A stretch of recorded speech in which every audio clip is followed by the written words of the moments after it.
You're watching Alaska's news source. Well, tonight, one of the state's most recognized youth organizations is closing its doors, leaving families searching for childcare and after-school options. The Boys and Girls Club of Southcentral Alaska says years of financial strain have pushed the program to a breaking point. Joe Allgood spoke to the CEO to learn why it has come to this. The unfortunate announcement that the Boys and Girls Club of Southcentral Alaska is closing might come as a shock to those who rely on its child care services and programs.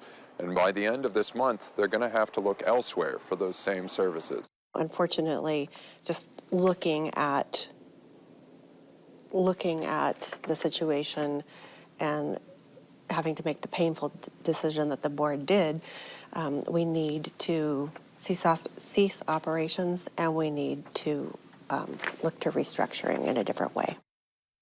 From changes in funding streams to inflated costs and a decrease in contributions, CEO Susan Anderson said a string of challenges left the Boys and Girls Club of Southcentral Alaska financially flailing. We relied heavily on federal funds, so that environment has changed throughout the years, and especially just recently.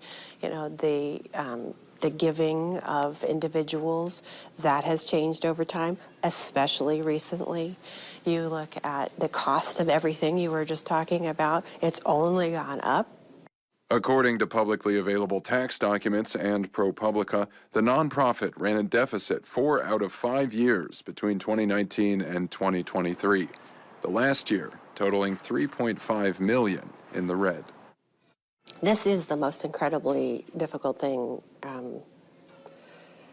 that is happening, and it's just, it makes me very sad, and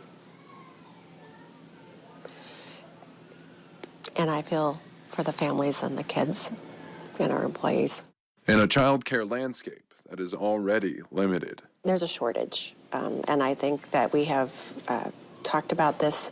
People have talked about this here in our state, at least for the last year and some, of how important child care is, and there's not enough of it. The last day for child care services at this location and Turnagain Elementary will be December 24th, and the last day of work for the staff at those locations will be December 26th. Joe Allgood, Alaska's news source.